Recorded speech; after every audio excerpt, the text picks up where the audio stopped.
Yes, the House and Senate Intelligence Committees are speaking out about growing concerns over a national security threat. So we're going to get to that in just a moment. That's right. But first, as we have been discussing, the House voted to impeach Homeland Security Secretary Alejandro Mayorkas. Now, this marks the first time a cabinet secretary has been impeached in nearly 150 years.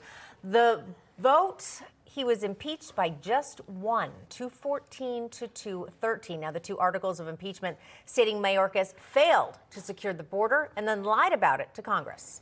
Well, let's break it down now. Joining us to discuss is Republican representative from New Jersey and member of the House Judiciary Committee and the House Transportation and Infrastructure Committee, Congressman Jeff Van Drew. Congressman, we always love it when you come on the show here. Take us through this impeachment of Mayorkas. A lot of people say it's symbolic. It's not much is going to happen in the Senate here. What's your take on this?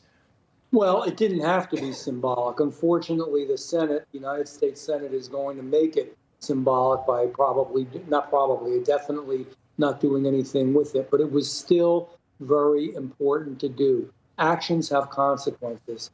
And the actions of this man, where he purposefully, willfully, openly left these borders open, to the risk of the United States of America, to its sovereignty, to the people who live here, to the people who are citizens here, is horrendous. And that in itself, it really, truly is enough for impeachment. Now, I think we all realize, impeachment is nothing to be dealt with lightly.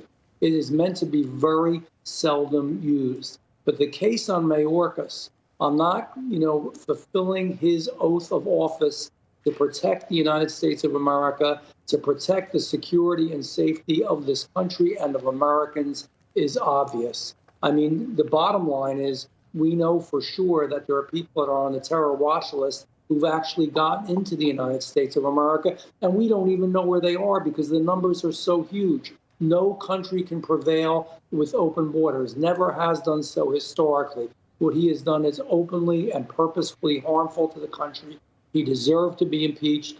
When I interviewed him when we were in committee and judiciary, I asked him if he would resign, and he said no. And I told him right then you deserve to be impeached. He deserves this. What did he say when you told him he deserved to be impeached? Well, first he said, I brought up all the things that he's done, how obvious it is, how easily we could have buttoned up the border and not allowed this horrendous situation to exist. And by the way, he perjured himself in judiciary.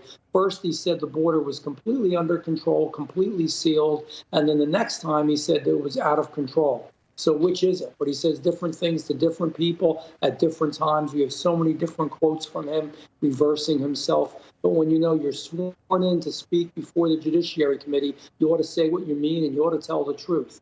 And what he said was, I said, will you resign? And he said no. And then I said, you deserve to be impeached, and he just looked down. Congressman, I want to talk about that border bill that failed last week coming out of the Senate. A lot of blowback from mainstream media, President Biden. But then last May, H.R. 2, the House Republicans, they passed that here. Biden said he was going to veto that if it came through. He doesn't get the same backlash, though. It seems very hypocritical to me. Oh, it's all the mainstream media. The truth isn't being told.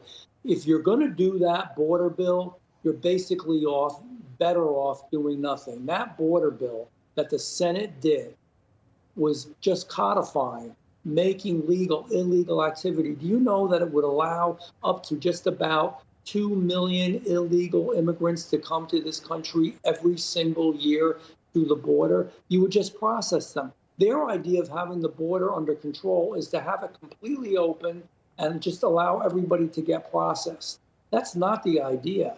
The idea is to button up the border, close the border. The idea is to finish the wall. The idea is to remain in Mexico policy so that they don't come over. The idea is that when they do slip through, that they're caught and they're sent back, immediately expedited to the country of origin. The idea is to have better technology at the border so we can catch them as they come through, more Border Patrol agents, and allowing those Border Patrol agents to do their job.